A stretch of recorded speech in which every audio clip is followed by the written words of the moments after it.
জেলা ম্যাজিস্ট্রেট মহোদয়ের বক্তব্যটা একটু শুনুন। আমরা এখানে একটা দায়িত্বশীল কাজ করতে আমি তো বারবার করে বলছি যে আপনারা যারা এখানে আছেন আমি বারবার করে বলছি যে পয়েন্টগুলো নিয়ে কথা হয়েছে সেই পয়েন্টগুলো যাচাই করার জন্য অধিকতর সময় আমার ঊর্ধ্বতন কর্তৃপক্ষের কাছে আছে। এখন যদি আপনারা এখানে এই জায়গায় থাকার কথা সমর্থনকারী এবং যিনি প্রস্তাবকারী এবং শুধু ক্যান্ডিডেট এবং তার অ্যাডভোকেট, এখানে কিন্তু আপনারা অনেক গুণের মানুষ আমরা এসেছি, হয়তো সমর্থন করি বলে আছি, কিন্তু এটা যদি আইন আপনারা নিজের হাতে নেওয়ার দরকার নেই। আমরা একটা আইনি কাঠামোর মধ্যে আছি। আমার কোনো আদেশে আমার সবসময় রাগ বিরাগ ঊর্ধ্বে থেকেই আমরা কিন্তু কাজ করে যাচ্ছি। আমি এখানে কোনো কাউকে চিনি না, কাউকে জানি না। আমার এখানে কাজ নিরপেক্ষভাবে করার কথা। আমার সামনে যে কাগজগুলো আছে সেই কাগজগুলো যাচাই বাছাই করেই দেখছি। তারপরেও আপনারা জানেন যে একটি আদালতে যেমন লোয়ার আদালতে যদি কোনো রায় ঘোষণা হয় তার উপরে আপিল করার সুযোগ থাকে, তার ঊর্ধ্বতন কর্তৃপক্ষ আছেই, আপনারা কিন্তু মেনে নেন। সুতরাং এখানে যদি কোনো বিষয় থাকে, যদি কোনো আমার কাছে তো সময় কম, আরো প্রার্থীর আমার কাজ আছে, তাদেরকে আমাকে ঘোষণা করতে হবে। সুতরাং এখানে কাউকে জেনে শুনে বা এরকম ব্যাপার নয় যে আমরা সময় নিচ্ছি। আমার কথা হলো যে যদি কোনো আমার রায়ের বিরুদ্ধে কেউ সংক্ষুব্ধ হয় যে না আমি আপনার রায় মানলাম না, না মানলে কিন্তু আমার ঊর্ধ্বতন কর্তৃপক্ষ আছে, তাদেরকে আপনারা কাগজপত্র দিয়ে, সেটা পক্ষে যাক বিপক্ষে যাক সেটা ভিন্ন ব্যাপার। একজন এখনই যে আপিল করার দায়িত্ব শেষ হয়ে যায় তাই না। আমি দুটো অপশন বলি, যদি এটা বৈধ হয় তারপরে কিন্তু আপনি আপিল করতে পারবেন, অবৈধ হলে ওনারাও কিন্তু আপিল করতে পারবে, দুটোই পারবে, দুজনেই পারবে যারা আছে। সুতরাং এখানে কিন্তু এখানেই শেষ নয়, এখানে যেহেতু শেষ নয়, সুতরাং এখানেই আমরা যে শেষ করে দিয়েছি তাও আমি বলবো না। এটা আমার একটা জাস্ট এই সময়ের প্রাথমিক স্ক্রুটিনি, এটা আমাকে যাচাই করতে হয়, যাচাই করে আমি একটা জিনিস ছেড়ে দেবো। আমি চাই যে আপনারা এটা মেনে নেন। আমার কাছে যা আছে, কারণ আমার কাছে আরো অনেক প্রার্থী আছে।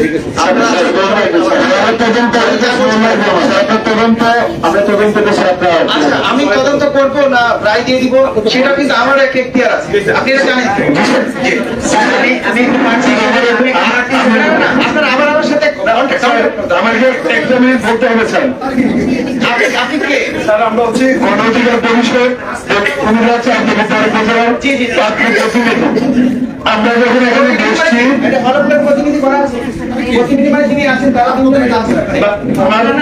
আপনি কি প্রস্তাবকারী সমর্থনকারী কি অন্য প্রার্থী? স্যার আমাকে বলতে হবে স্যার। না, আমি ওনার সমর্থনে এখানে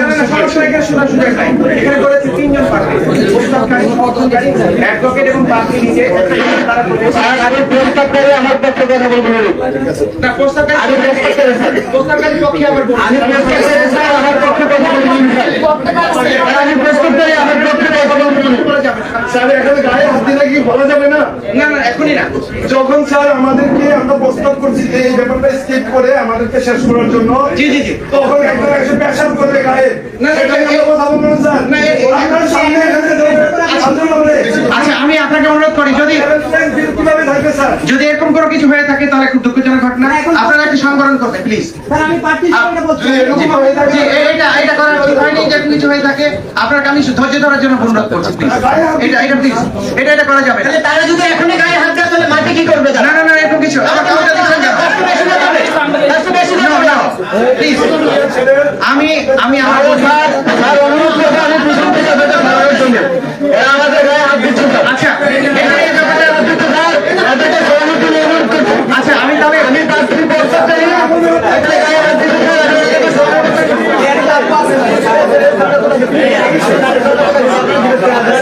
আচ্ছা, আমি আপনাদেরকে বলি, আপনার কথা বলছেন কেন? প্লিজ প্লিজ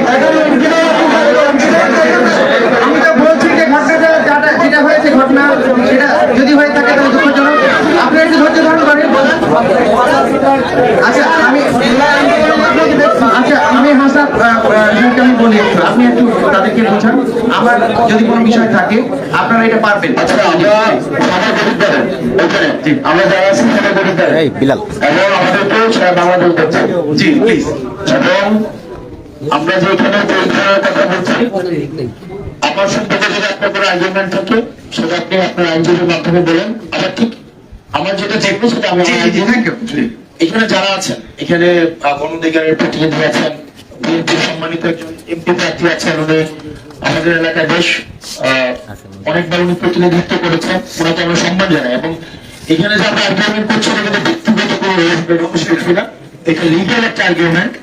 এবং ব্যক্তিগত পর্যায়ে আমি অনুরোধ করবো সবাইকে এটা না নেই। জি জি জি। এখানে আপনারা ওই পাশে বিএনপির যিনি যারা আছেন, আমার বন্ধু বাবা আছেন, আমার টিচার আছেন, আমি আপনাদেরকে রেসপেক্ট করি প্লিজ। জি। তো এটাকে যেন ব্যক্তিগত পর্যায়ে আমরা কেউ না নিয়ে আসি। তো জাস্ট আর্গুমেন্টটা লিগেলি আমাদের শেষ হোক, তিনজন কথা বলে আমরা প্লিজ।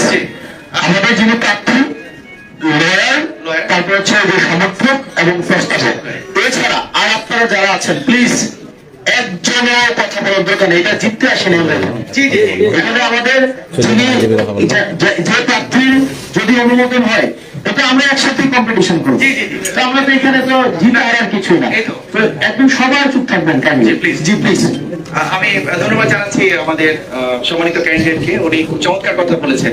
আমাদের স্পিরিট এটাই হবে, আমরা সহযোগিতা করবো সবাইকে, সবাইকে সবার সাথে হোক না। যদি আমি তো বলছি আইনি দরজা অনেক খোলা আছে, সুতরাং এখানে শেষ নয়। আমরা যেন একে অন্যের সাথে রেশারেশিতে না যাই, আমরা সবাইকে সহযোগিতা করার হই। আমি ধন্যবাদ জানাচ্ছি। আমরা দীর্ঘক্ষণ যাবত বিভিন্ন বিষয় নিয়ে আলোচনা করেছি। হতেই পারে আর্গুমেন্ট হওয়ার পরে যে কোনো বিষয় একটা সিদ্ধান্তে আসে।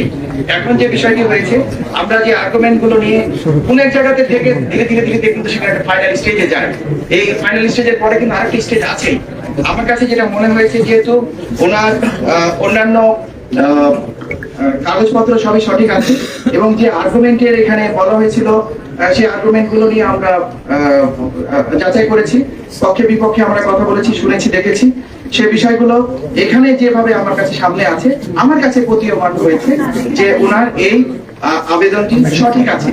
এটার বিরুদ্ধে যদি কেউ সংক্ষুব্ধ হয়, তাহলে সেটা আমার ঊর্ধ্বতন কর্তৃপক্ষের কাছে গিয়ে পর্যাপ্ত ডকুমেন্ট দিয়ে, বা আপনার ইচ্ছা, যদি কেউ হয় সেটা তারা যাবে, এটা আপনারা যাবেন। আর যদি সেটা আপনাদের ব্যাপার, ব্যক্তিগত ব্যাপার, বা অন্য কোনো প্রার্থী যে কেউ সংক্ষুব্ধ হয়ে তার এই রায়ের বিরুদ্ধে আমার বিরুদ্ধে আপিল করতে পারবেন। সুতরাং আমরা আপনার কাছ থেকে সময় দিয়েছেন না, আমরা ওই যে পয়েন্টের সময় দিয়েছিলাম, সে পয়েন্টটা রিফিউজ হয়েছে। আমরা দেখেছি যে কোম্পানি নিয়ে কথা হচ্ছিল, কিন্তু এটা আর্থিক প্রতিষ্ঠান, অ্যাকচুয়ালি ব্যাংকের বিষয়। এই জন্য যদি আপনাদের তারপরে বক্তব্য থাকে, তাহলে আপনারা আগামী 5 তারিখে আপিল করতে পারবেন এই ইসিতে। ওখানে গিয়ে তাহলে এটা আমরা তো না, এটা আপিলে বলবেন, আপিলে প্লিজ, এটা আপিলে আপনি বলবেন, আপিলে বলবেন। এটা আমাদের বৈধ হিসাবে আমরা ঘোষণা করছি।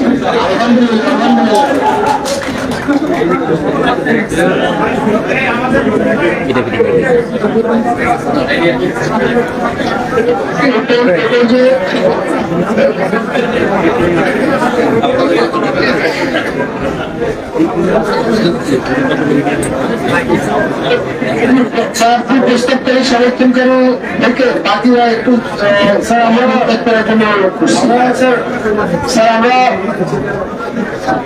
আমরা আপনার কাছে স্যার এরপর বাসায়